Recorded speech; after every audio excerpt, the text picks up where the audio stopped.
So we made it to Wickenburg, Arizona for the Overland adventure, day one. Joe just made us a delicious breakfast.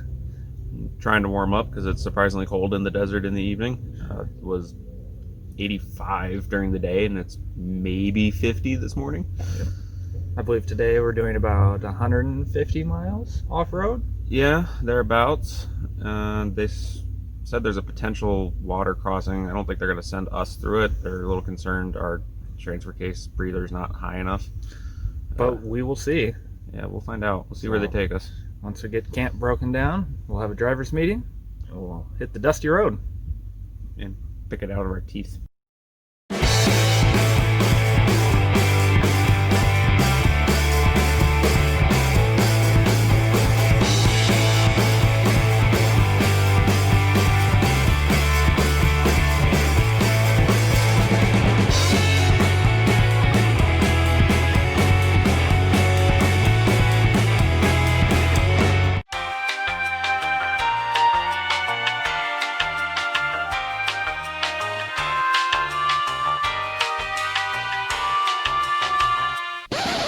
Whoa, John. We can't just jump straight into the off-roading action. This is a video about the experience. The journey, you might say. Are we just going to cut 4 days out of it? I don't think we should. Roll back the footage.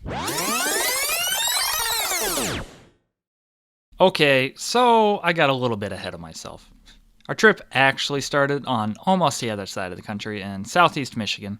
Just a short 2,000 mile, 30 plus hour drive away. No big deal. With such a long drive ahead, though, we decided it was best to trailer the Jeep instead of drive it all the way to Arizona. There's a couple reasons we came to this decision. First, it was early winter in the Midwest, and the current mud terrains are fine for the desert, but they are pretty garbage in the snow and ice, and we didn't want to risk it. Second, the throttle lock had broken, so we had no quote-unquote cruise control, which kind of leads to a third reason we didn't drive the Jeep out, which it can be very taxing on long drives, and we didn't want to show up to day one of the event already worn out. Instead, we got to take in the drive, which followed much of the old Route 66, and we got to look at the old roadside attractions, which was pretty cool. We did have one incident when a trailer tire blew out while we were on the interstate. That wasn't the most fun. But we fixed that and continued on until we reached Arizona. Once in Arizona, we unloaded the truck and headed to registration at the Flying E Dude Ranch in Wickenburg. We checked in, went through tech inspection, and got to meet all the other participants and check out their rigs. Of particular interest was the 84 Ranger. If I could have taken home any truck that wasn't mine, it would have been that one. After a night of being serenaded by the coyotes, we were finally ready to hit the dusty trail and actually do some overlanding.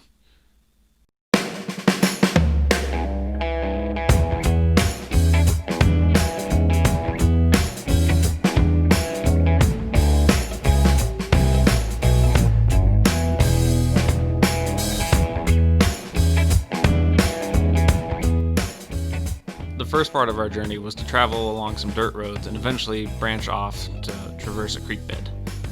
There were towering cliffs on either side of the river. One group split off and tackled some very deep water and a slippery climb, while the other, which we were a part of, took a longer, slightly less treacherous route that converged at the lunch stop on top of a ridge.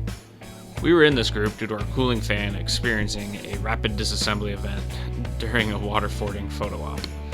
Long story short, 6 of the 10 fan blades shattered and wedged themselves into the shroud, which eventually melted the fuse. Turns out, an electric cooling fan spinning at roughly Mach 9 does not like impacting standing water. As the other group arrived at the lunch stop, we got to watch them climb a challenging rocky hill. Some vehicles had more difficulty than others, but everyone was having a good time. Well, besides the guys with the tie rod failure. Check it out.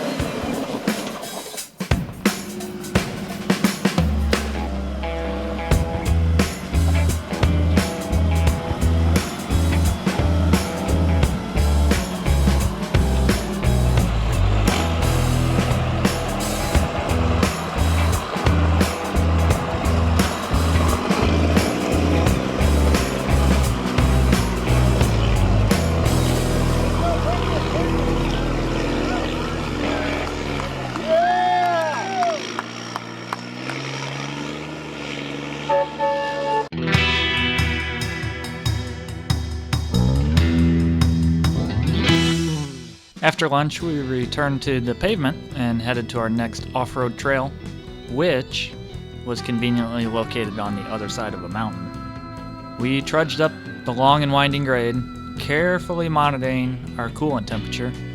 Once we reached the summit, we regrouped and allowed all of our trucks to cool off. Some had more cooling off to do than others.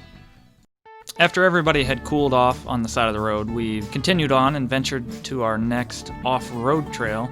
This was to explore a kind of dried up river valley and to get to see some cottonwoods. The trail was fairly mild.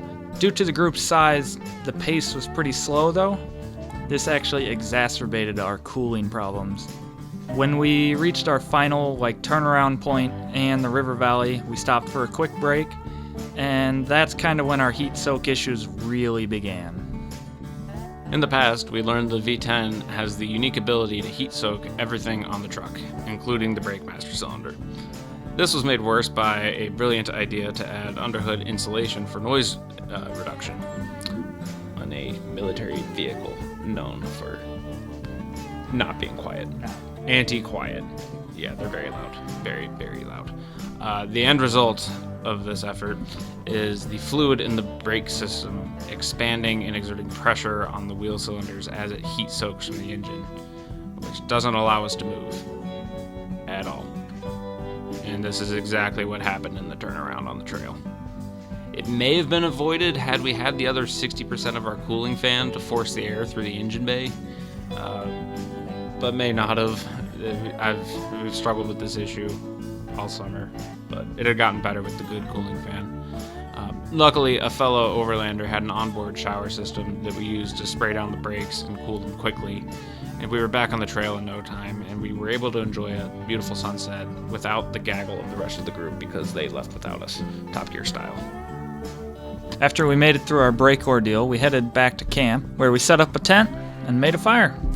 We even had some friendly free-range cows to keep us company. They didn't seem to mind us eating a delicious barbecue brisket dinner. I am sure they were relieved it wasn't steak. For now, that wraps up day one of the four-wheeler magazine, Overland Adventure 2020. Stay tuned for more overlanding action. Wait, isn't that just fancy truck camping? Shh, don't tell them.